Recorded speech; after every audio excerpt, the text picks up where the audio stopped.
Well, thank you very much to horologically.co.uk for including me in their sort of list of beta testers. They have just developed this rather nice product, which is a clock screw head polishing tool. This is a stainless steel construction. It's good and hefty, and in fact it's all stainless steel. And I spoke to them, and I believe that that is intentional because they're anticipating this to be used on wet and dry paper with water around it, so it may well be subject to rust. So making it from this high-grade stainless steel is definitely a plus point. It's nice and soft in the hand. There are no burrs or anything on the edges. I've got a couple of first impressions. One is that it's very big.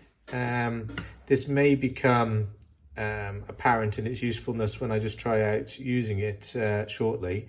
It will make it nice and sturdy. I'm used to this style being more for watch screws, so I'm used to them being a much smaller scale. So I'll let you know if the size has any impact. My initial thoughts are that I would quite like these to be basically the same as this, these locking thumb screws on here to make adjustment easier.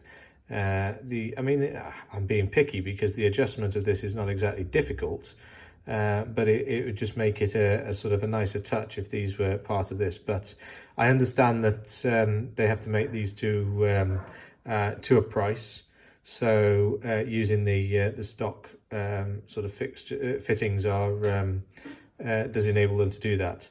The downside of using the off-the-shelf fixings is that they're not finished on the ends. Now that will over time sort itself out because they will wear down flat with a little bit of use. But I think what I may do in time on this one is to actually modify it slightly and to flatten these off and to make a sort of a nicer knob arrangement for these bolts. Another thing that I might like to do also is to shorten this. It seems a little bit sort of sticky outy. I don't think I'll be able to do much in the thumb screw sort of department because you need this space when you're getting down to business actually polishing the screws. But so it may be that has to stay like it is, and that you just have to nip it up with an Allen key. But and also it might be that I come up with a little bit more of a sort of a brass clamping arrangement for the pin chucks, rather than relying on sort of galling up the sides of your pin chucks with the stainless steel fittings. But these aren't criticisms, these are observations, and overall my first impressions are that it's a nice chunky tool, nicely made, nicely finished, and should be very useful in the workshop. So thank you very much for sending it over. I will whip out a selection of screws and or a couple of screws and some and the necessary pin vices and things, and give it a run out. Okay, so I've got this is a selection of commercially available pin vices, Bergeon, number 1842, is that 1842B, and these are the kind of thing that most people are going to be using, so they're probably a good indicator to use with this, see if all of these fit. So let's just have a look. Oops. Let's just have a look and see how well these fit into the tool, starting off with the smallest. So it clamps in nicely, and it's nice and snug actually, nice and secure. And as I was saying before, this perhaps feels a little bit long, but to get the smallest one in, you're using quite a lot of length of that. Let's just have a look, see that they all go in. that one. It's probably going to be this kind of a size for most sort of clock screws.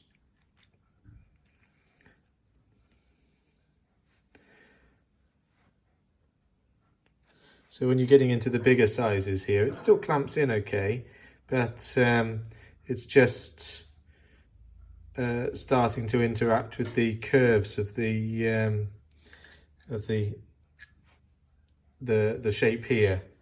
And the largest one still, I think, is actually going to not fit. There we go. Yeah. So because of this bit would be okay, but because this loop is not quite big enough, the biggest one doesn't go in. But I mean, that's not the end of the world because you're not necessarily going to be using that one very much.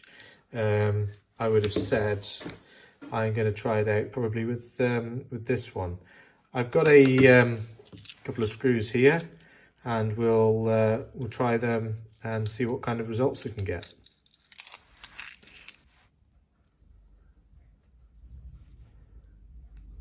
There we go. So we've got the screw held in the pin vise, and the pin vise can go back into the tool and pinch it up. See, because this isn't knurled, to tighten it up fully, it's going to need a pinch with an Allen key, which is a slight shame because this kind of tool, it would be nice to, even if it had a knurled finish like the pin vise is here, just on there, that would mean that you could just pinch it up. Maybe it may be that I do just run a bit of a knurl onto there, but that might look a little bit messy on stainless steel, but we'll see. It would be nice to just be able to pinch that up manually. When it's in the tool, you can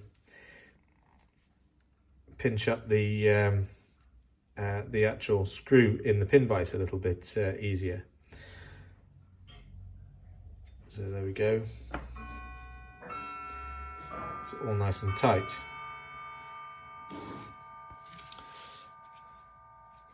So when cleaning up screws, I mean, on a lot of clocks, to be honest, on clocks rather than watches, the screw head is not usually dead flat. So a tool like this is only really applicable to screws that are going to be dead flat. You can't do a domed screw in this style of tool. It's just for screws that you want to be dead flat, and I mean that's only really going to be some kind of French clocks and sort of high-end clocks and chronometers and things like that. If you were thinking of this tool for doing long case clocks and things like that, then you're probably better off sticking the screw in the lathe, to be honest, because the screw is not finished in a way that you will be able to polish using this tool. This tool is for sort of high surface finish, almost like watchmaking type finishes. So chronometers would be amongst those. So what they mentioned to do in the instructions is to put the tool down on top of the mirror, and that enables you to sight how flat you've got the screw head before adjusting these. I'll bring the camera in a little bit closer so that you can see what's going on. So I've got the tool on top of the mirror, and I'm just going to start by slackening off the locking screws, and that enables me to unscrew the feet. Now, I think the purpose of having it on the mirror is it enables you to see the point of contact of the screw, and you can see how flat you're getting the screw and how much contact you're getting on it. What I would probably do normally is, on a flat surface, as a good starting point, is to just feel it, is to just rock the tool until you can feel the screw sitting on its flat, and then just bring the feet down just enough to touch. And then from that point, you can make fine adjustments to change those contact points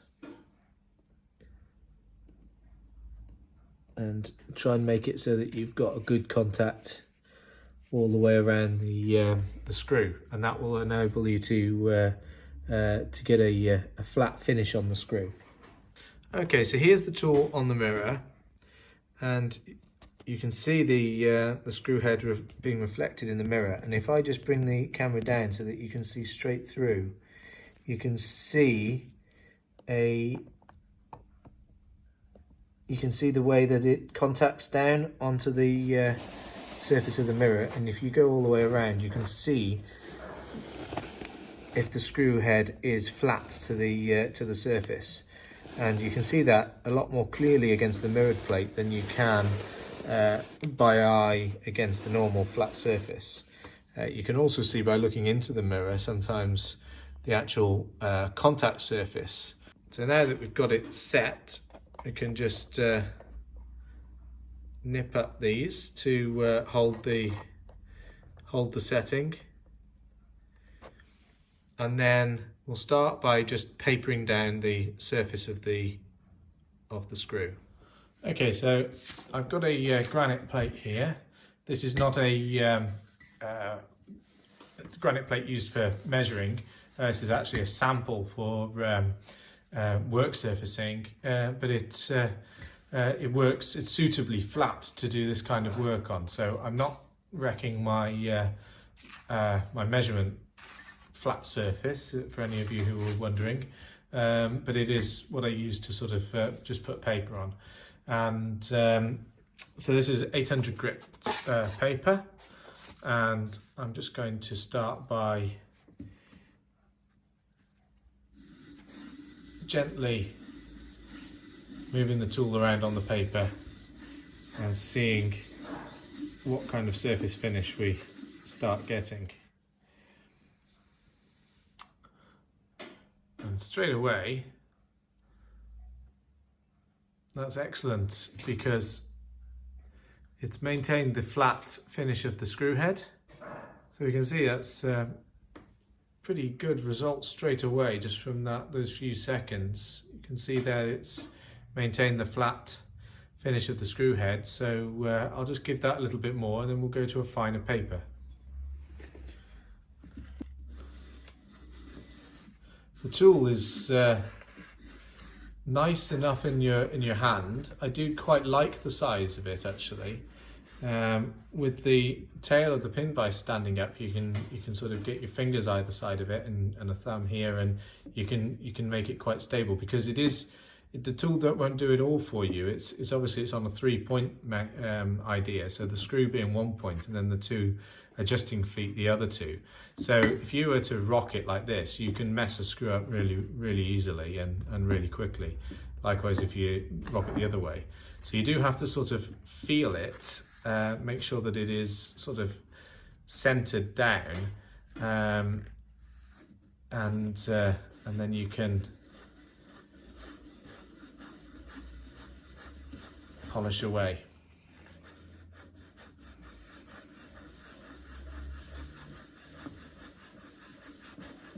And with the size of the feet here, they're providing quite a lot of resistance. I think that might be partly due to the surface finish that I was talking about before, and the fact that it's digging into the paper at the moment. So it does sort of want to rock.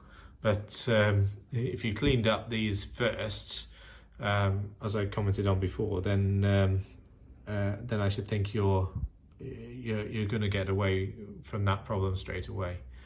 So we'll go on to a finer grade of paper and see what happens next.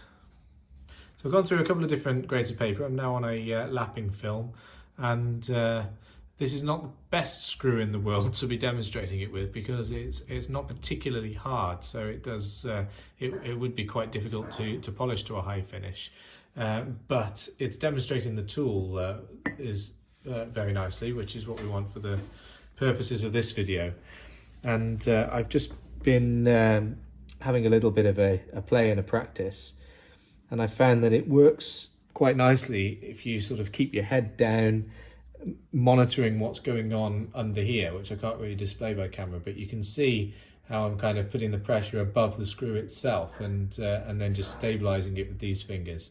And this style of tool enables you to do that quite nicely. And then I'm just giving it a circular motion and sort of moving it around the paper.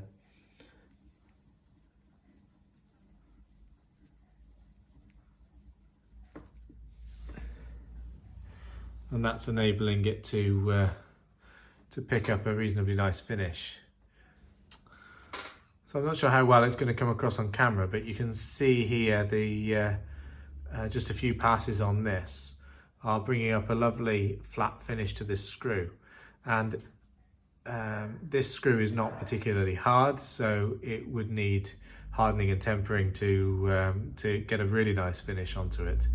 As a softer steel, it will retain scratches much easier. But it's demonstrating the purpose of the tool, which is to be able to get a relatively easily achievable flat finish on the top of the screw head. So yeah, having used it, it's comfortable, it's easy to use, it will produce fast results on this type of screw head.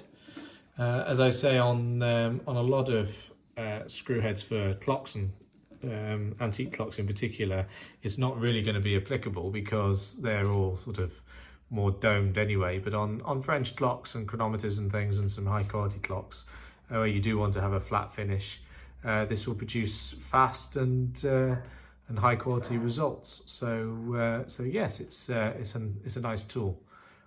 You would also be able to use it for polishing other flat surfaces by just shellacking or supergluing the part onto the underside directly, and then you can polish any flat part using it, and that's probably as useful a feature as any, to be honest. So I may play around with doing that and make some use of it in the workshop. But I think what I will do is modify these screws, to have a sort of a knurled finish, and I might do something about the same here to make it so that you don't need an Allen key to tighten it up, although that's no great hardship.